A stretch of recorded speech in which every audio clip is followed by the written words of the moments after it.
السلام عليكم ورحمة الله وبركاته بسم الله والحمد لله والصلاة والسلام على رسول الله وعلى آله وصحبه ومن والاه رب اشرح لي صدري ويسر لي أمري واحلل عقدة من لساني يفقهوا قولي. Mes frères et sœurs, aujourd'hui avec l'aide d'Allah Tabarak wa Ta'ala, notre thème est nos erreurs pendant le mois de Ramadan. Alhamdulillah, nos cœurs sont remplis de joie parce que nous avons accueilli cet honorable invité qui est Shahru Ramadan, ce mois béni qui est le mois de Ramadan. Un mois d'adoration, un mois de miséricorde, un mois d'affranchissement du feu de l'enfer. Il s'agit du mois du Coran, il s'agit d'un mois dans lequel nous faisons des efforts, nous faisons plus d'adoration et nous demandons à Allah subhanahu wa ta'ala de nous pardonner. Mes frères et sœurs, hélas, il y a beaucoup de gens qui pendant ce mois font beaucoup d'erreurs. Et nous allons, Inch'Allah, mettre le doigt sur ces erreurs afin que pendant ce mois, on ne soit pas dans l'insouciance et qu'on fasse très attention à bien profiter de ce mois. Alors la première des erreurs que les gens font pendant ce mois, c'est qu'ils ne l'apprécient pas à sa juste valeur. C'est-à-dire qu'il y a des gens parmi les musulmans qui vont considérer ce mois comme n'importe quel mois. Et ça, c'est une très grande erreur. Il faut impérativement que dans ton cœur, tu comprennes que c'est une occasion en or qui nous est présentée, celle d'être vivant pendant le mois de Ramadan. Le prophète sallallahu alayhi wa sallam, dans le hadith rapporté par Bukhari et Muslim selon Abu Huraira radiyallahu anhu, il a dit: quand arrive le mois du Ramadan, les portes du paradis sont ouvertes, les portes de l'enfer sont fermées et les démons sont mis au fer. C'est-à-dire quoi? C'est-à-dire que les rebelles parmi les démons sont enchaînés. Et pendant ce mois, il y a une nuit qui vaut mieux que 1000 mois. C'est Laylatul Qadr. Allah Ta'ala nous dit: Laylatul Qadri khayrun min alfi shahr. La nuit du destin vaut mieux que 1000 mois. Elle vaut mieux que 1000 mois d'adoration. Et donc tous ces arguments doivent nous motiver à faire beaucoup d'efforts dans les adorations. Pourquoi? Pour être quelqu'un de meilleur, pour obtenir le pardon d'Allah Tabarak wa Ta'ala. Également, il y a une parmi les erreurs qui est commise chez certains, c'est le fait de ne pas être à l'aise pendant ce mois, le fait de sentir de la gêne parce qu'on jeûne le mois de Ramadan. Certains, malheureusement, pendant ce mois, ils se sentent bridés, ils se sentent mal, voire étouffés. Pourquoi? Parce qu'il ne peut plus toucher à la cigarette, parce qu'il ne peut plus appeler sa copine et faire du haram comme il avait l'habitude de le faire. Beaucoup de gens, malheureusement, se sentent mal pendant le mois de Ramadan parce qu'ils ne peuvent plus faire tel et tel péché. Mon frère ainsi que toi, ma sœur, saisis cette opportunité qui t'est offerte, celle d'être vivant pendant Ramadan pour te débarrasser justement de ces péchés, de te débarrasser de la cigarette, des relations illicites, de te débarrasser de l'écoute du haram, de te débarrasser de l'argent sale. C'est maintenant que tu dois saisir cette opportunité et ne pas repousser les bonnes actions à demain. Beaucoup de gens, malheureusement, sont tombés dans ce qu'on appelle at-taswif, le fait de remettre la bonne action à demain. Saoufa, c'est-à-dire, Inch'Allah, je vais prier, t'inquiète. Mon frère, pourquoi tu ne pries pas pendant Ramadan? Ça arrive. Pourquoi tu ne portes pas encore ton hijab, ma sœur? Inch'Allah, t'inquiète pas. Je laisse projet, mais pas maintenant. Ne repousse jamais une bonne action que tu peux faire aujourd'hui. Car aujourd'hui t'appartient. Demain, tu n'es pas sûr d'être vivant. Parmi les erreurs commises pendant Ramadan, la paresse, le fait de dormir toute la journée. On a des gens qui vont dormir toute la journée pendant Ramadan. Ils vont par ce sommeil éliminer Salat al-Dhuhr. Certains même vont dormir jusqu'au Maghrib. C'est-à-dire que toute la nuit, il est réveillé, et on parlera après des erreurs commises la nuit, et la journée, c'est dormir. Elles sont où tes prières? Je ne suis pas en train de dire que ton jeûne n'est pas valide parce que tu ne pries pas. On a déjà abordé ce sujet d'ailleurs. Celui qui ne prie pas et qui jeûne, son jeûne, on espère, Inch'Allah, qu'il soit accepté par Allah subhanahu wa ta'ala. En tout cas, il est valide, ça veut dire qu'il est compté pour lui. D'accord?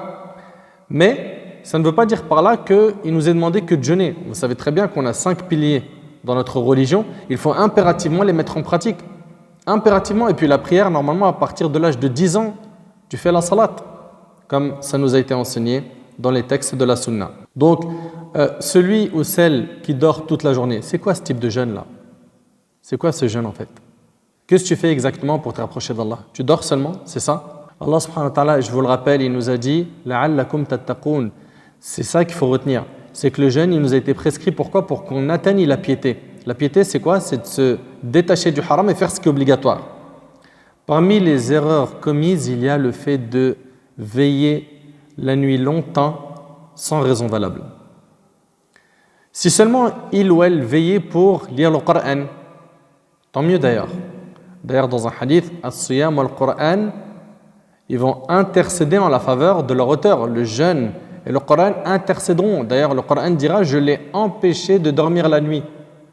C'est-à-dire qu'il a tellement lu le Coran la nuit qu'il n'a pas dormi. Mais aujourd'hui, non. Les gens veillent la nuit pas pour lire le Coran, pas pour prier des prières nocturnes, des prières de nuit. Non.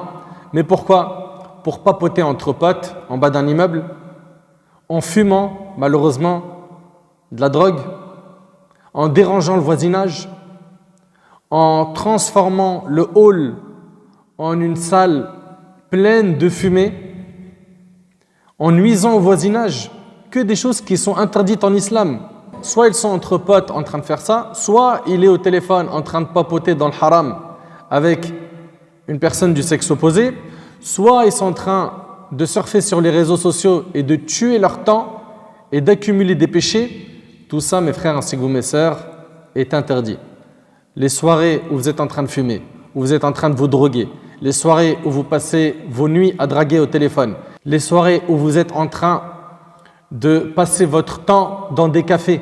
Wallahi, je me rappelle, les années précédentes, on sortait de la mosquée après Tarawih et je voyais les cafés remplis, blindés. C'est une catastrophe de voir autant de gens dans les cafés alors que normalement vous êtes censé faire quoi? Prier, lire le Coran, demander pardon à Allah subhanahu wa ta'ala, vous rapprocher d'Allah. D'autres sont devant la télé, les chaînes télévisées.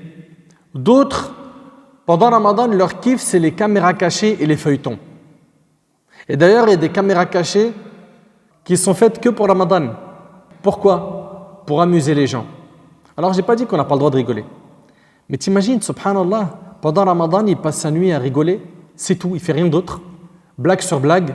Et puis, il n'y a pas que ça, il y a aussi les feuilletons, les moussalsalat. Vos parents savent de quoi je parle. Pas que les parents d'ailleurs. Vous regardez des feuilletons. Parce que ces feuilletons-là, ils sont inédits. Ils viennent que pendant Ramadan. On regarde donc la télé avec tout ce que ça contient comme obscénité, comme exhibition, comme paroles obscènes, comme insultes, gros mots. C'est-à-dire dans la journée on jeûne, on obéit à Allah et la nuit, on perd toutes les récompenses qu'on a gagnées. Vous trouvez ça logique, franchement? C'est pas normal. C'est pas normal de passer son mois de Ramadan devant la télé, devant son smartphone, devant son ordinateur. On n'a pas de temps à perdre. Il se peut que ce soit le dernier mois que tu jeûnes de ta vie. Combien de nos proches, de nos amis étaient avec nous l'année dernière et cette année ils sont sous terre? Combien? Parmi les erreurs pendant le mois de Ramadan, il y a le fait de trop manger. Au lieu d'être le mois du jeûne, des prières nocturnes, des bonnes œuvres, non. On va certes jeûner dans la journée et la nuit, on va tellement manger jusqu'à ne plus bouger. Jusqu'à même certains, ils n'arrivent plus à respirer. Il est KO, allongé, tu lui dis lève-toi, fais la prière. Il dit voilà, j'arrive pas. Et il transpire, il sue. Pourquoi? Il a mis la montagne de Uhud dans son ventre. Mais subhanallah, c'est pas ça la sunna. Dans un hadith rapporté par l'imam al-Tirmidhi, le prophète sallallahu alayhi wa sallam a dit: jamais le fils d'Adam n'a rempli de récipients pire que son ventre. Il suffisait pourtant au fils d'Adam de quelques bouchées pour subvenir à ses besoins. Et même s'il lui en fallait absolument davantage, qu'il réserve donc un tiers de son estomac, pourquoi? Pour la nourriture, un autre tiers pour la boisson et un tiers à sa respiration. Ahna, on a 15 tiers de viande. 15 tiers de viande. On n'arrive plus à bouger, je vous dis. Tu lui dis va prier Tarawih ou dès qu'il va prier derrière un imam, ou s'il prie chez lui, il n'arrive pas. Il n'arrive pas à assumer 2 rak'at. Il dit wallah, je ne sais pas ce qui se passe aujourd'hui, je me sens pas bien. Regarde tout ce que tu as mangé, mon frère. Ou toi, ma sœur. Parmi les erreurs commises pendant le mois de Ramadan, on a le fait de délaisser, le fait d'ordonner le bien et interdire le mal, le fait de conseiller les musulmans. Certains voient devant eux des erreurs, des actes blâmables et ils ressentent absolument rien. On se doit d'interdire le blâmable et d'ordonner le bien. Mais si on pense au fond de notre cœur que personne ne nous écoutera, si vous pensez tous comme ça, personne ne fera la da'wah. Fais la da'wah, mais avec sagesse. Et rappelle-toi, quand Allah tabarak wa ta'ala, il a dit à Moussa alayhi salam concernant Pharaon, فَقُولَا لَهُ قَوْلًا لَيِّنًا. Parlez-lui gentiment. Donc parle gentiment avec les gens, mets la forme et ne délaisse pas la da'wah. Surtout quand vous rentrez chez vous et que vous voyez des jeunes autour de l'immeuble qui sont en train de faire des péchés. Allez les voir, parlez-leur, bloquez 2-3 minutes. Une de vos paroles peut ouvrir, par la permission d'Allah subhanahu wa ta'ala, l'un des cœurs de ces jeunes. Ou les membres de votre famille dans le cas où c'est eux qui sont loin d'Allah. Et n'oubliez pas que le prophète il a dit « Ad-dinun nasiha » la religion c'est le bon conseil, et c'est rapporté par l'imam muslim. Parmi les erreurs de certains pendant Ramadan, on a le fait que pendant ce mois, il y en a beaucoup qui vont mendier alors qu'ils ne sont pas dans le besoin. Certains même, ils vont jouer avec les sentiments des gens et ils savent que pendant ce mois-là, les gens sont généreux et ils vont utiliser des ruses pour mendier. Ils accumulent des péchés, qu'ils craignent Allah subhanahu wa ta'ala. Le prophète nous a enseigné que la main qui donne est meilleure que la main qui reçoit. Apprends à ne pas tendre ta main. Garde ta fierté. Et le prophète a dit que celui qui n'exprime pas son besoin, Allah le met au-dessus du besoin. Allahu Akbar. Parmi les erreurs commises pendant ce mois, on a la calomnie et la médisance et les péchés de la langue qui se normalisent. Oui, je jeûne, je ne mange pas, mais sa langue, c'est une tronçonneuse. Toute la journée, il est en train de salir l'honneur d'un tel, parler sur le dos d'un tel, lancer des rumeurs sur un tel, mentir sur un tel, calomnier un tel. Dans le hadith rapporté par le Bukhari, selon Abu Hurayra radiyallahu anhu, le prophète a dit « Celui qui n'abandonne pas le mensonge, Allah n'a pas besoin qu'il s'abstienne de manger et de boire. » Et on a des gens malheureusement qui vont mentir, salir l'honneur d'autrui, insulter les gens, mentir, et on vous a dit que tout cela fait partie des péchés de la langue qu'il faut éliminer. Parmi les péchés qu'on a pendant Ramadan et les erreurs commises pendant Ramadan, on a le fait que certains ils vont écouter de la musique à fond. Alors, en dehors de Ramadan déjà, tu sais très bien ce que ça apporte à ton cœur et dans ta relation avec Allah. Mais pendant Ramadan, c'est grave. Rappelle-toi que Ramadan, c'est le mois du Coran. Allah Ta'ala il nous dit « Shahru Ramadan alladhi unzila fihi al-Qur'an » le mois du Ramadan dans lequel a été révélé le Coran.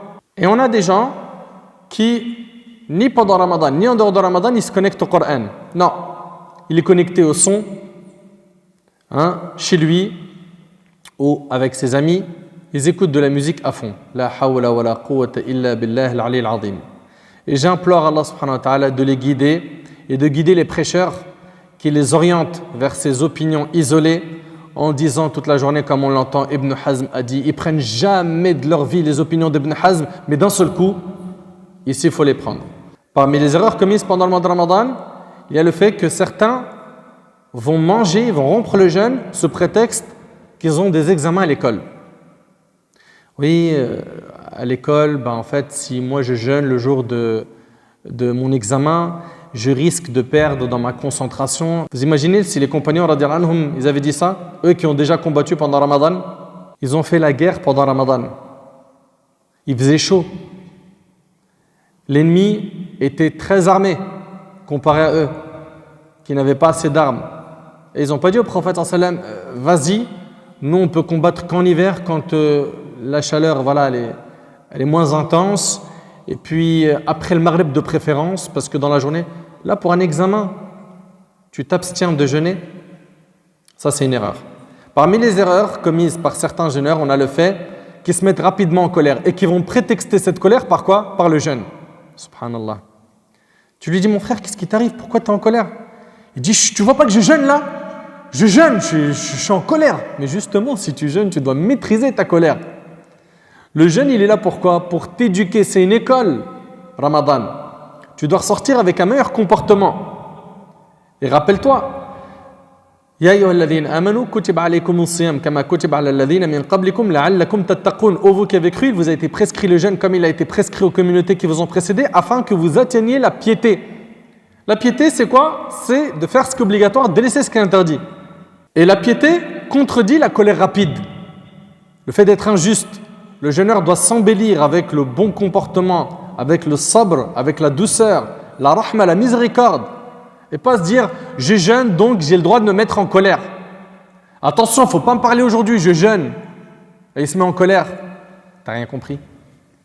Parmi les erreurs commises pendant le mois de Ramadan, on a le fait que certains ne prient pas Salat al-Dhuhr. Pourquoi? Parce qu'il a dormi tellement tard à veiller à regarder son smartphone ou à rester avec ses amis ou à s'éclater sur Netflix qu'à la fin, il s'est réveillé à l'Asr ou au Maghrib. Il ne faut pas lui demander après pourquoi tu n'as pas pris Dhuhr. Pour lui, il trouve ça normal. Alors que faire sortir une prière de son temps, c'est un grand péché. C'est un grand péché, c'est quelque chose de très très grave. Parmi les erreurs commises pendant le mois de Ramadan, il y a le fait que pendant les 10 derniers jours de Ramadan, on va se prendre la tête sur l'achat des vêtements du Eid et les cadeaux du Eid et les gâteaux qu'on doit faire pour l'Eid en délaissant les prières de nuit pendant les nuits impaires où se trouve la nuit du destin. Ça, c'est grave. Tu veux acheter les cadeaux de l'Eid, achète-les avant d'entrer dans les 10 derniers jours de Ramadan. N'oublie pas qu'il y a une nuit qui vaut mieux que 1000 mois, c'est la nuit du destin. Parmi donc ces erreurs-là, parmi les erreurs, on a dit, il y a le fait de sacrifier les derniers jours à acheter des cadeaux, des vêtements pour l'Eid. Parmi les erreurs commises pendant le mois de Ramadan, on a le fait que certaines femmes passent leur temps à faire à manger pour les invités, parce que les invités, ils en reçoivent beaucoup. Également, tous les gâteaux qui sont à préparer pour l'Eid. Et à la fin, cette sœur ne profite pas assez du mois de Ramadan. Et ça, c'est du dhulm. C'est une injustice. Pourquoi? Le frère, il carbure, il met le paquet. Et la sœur, elle a le droit à quoi? À la cuisine. À faire des gâteaux. À faire des repas. Et quand tu lui dis, ma sœur, profite, elle te dit, je peux pas. Mon mari, il enchaîne les invitations. Et puis l'Eid, il arrive. Il m'a demandé ça comme liste de gâteaux. Ramadan, c'est pas fait pour manger et faire des gâteaux. Ramadan, c'est pour atteindre la piété. Donc mon frère, tu es responsable de ta femme. Tu es responsable de ta famille, de tes enfants. Crains ton Seigneur et fais en sorte que toute ta famille baigne dans l'ibada pendant Ramadan. Parmi les erreurs qu'on a pendant Ramadan, il y a le fait de ne pas prier Tarawih. Subhanallah, le prophète sallallahu il nous dit, celui qui a veillé à prier les nuits du Ramadan, poussé par sa foi, imanan wa ihtisaban, ghufira lahu ma taqaddama min dhanbi, poussé par sa foi et par l'unique espoir de la récompense d'Allah, Allah lui pardonne ses péchés précédents rapportés par Bukhari et Muslim sur Abu Huraira. Pourquoi est-ce que tu délaisses Tarawih? Pour quelle raison? Prie quelques rak'at. Même chez toi, si tu ne veux pas aller à la mosquée, mais prie un peu. Prie après Salat al-Isha, quelques rak'at. Rapproche-toi d'Allah subhanahu wa ta'ala. Et parmi les erreurs qu'on a également pendant le mois de Ramadan, il y a le fait que certains vont mettre le paquet au début du mois et à la fin du mois, c'est relâchement. C'est-à-dire au début du mois, la première semaine, tout le monde est opérationnel. Lecture de Coran, concurrence, dhikr, salat, etc. Puis dès qu'arrive la fin, relâchement complet. Mais non, c'est l'inverse. Le prophète sallam, c'était à la fin du mois de Ramadan où il faisait le plus d'efforts. Pourquoi? Parce qu'il y a la nuit du destin pendant les nuits impaires des 10 derniers jours de Ramadan. Fallah ibarik fikum, retenez que Ramadan c'est une occasion en or. On n'a pas le droit de la perdre cette occasion. On n'a pas le droit. Celui qui a toujours senti qu'il était loin d'Allah subhanahu wa ta'ala, qu'il a du mal, qu'il aimerait être meilleur mais il n'arrive pas. Mais c'est maintenant. C'est maintenant. Profite de cette occasion. Parmi les erreurs commises pendant Ramadan, et c'est avec ça que je termine, c'est le fait qu'on jette énormément de nourriture à la poubelle. Parmi ces erreurs donc, il y a le fait de jeter à la poubelle. Les gens ont les yeux plus gros que le ventre. Ils font trop de courses. Ils font trop à manger. Et à la fin, ça ne se mange pas. Ça reste dans le frigo plusieurs jours jusqu'à la fin finir à la poubelle. Si vous voyez que vous avez un surplus, le jour où vous avez fait ce repas, donnez-en un petit peu à vos voisins, qu'ils soient musulmans ou non. Ou bien si vous connaissez des associations qui font des maraudes, connectez-vous à eux. Essayez de trouver un plan pour ne pas jeter de la nourriture à la poubelle. Mais malheureusement aujourd'hui, les gens le font sans aucune gêne. Et ça, c'est grave. C'est grave. Fahbab al-kiram, que chacun d'entre nous prenne en considération toutes ces erreurs. Et si jamais tu t'es reconnu sur certains de ces points, c'est l'occasion. C'est l'occasion de changer. C'est l'occasion de corriger. C'est l'occasion de réparer. J'implore Allah subhanahu wa ta'ala de nous faciliter d'être bons et d'être constants dans nos adorations pendant ce mois et surtout les 10 dernières nuits de Ramadan, d'y mettre le paquet car il s'y trouve une nuit qui vaut mieux que 1000 mois. أسأل الله سبحانه وتعالى أن ينفعني بما قلت وأن ينفعكم بما سمعتم. هذا ما أعلم والله عز وجل أعلى وأعلم. سبحانك اللهم بحمدك أشهد أن لا إله إلا أنت أستغفرك وأتوب إليك. جزاكم الله خير وآخر دعوانا أن الحمد لله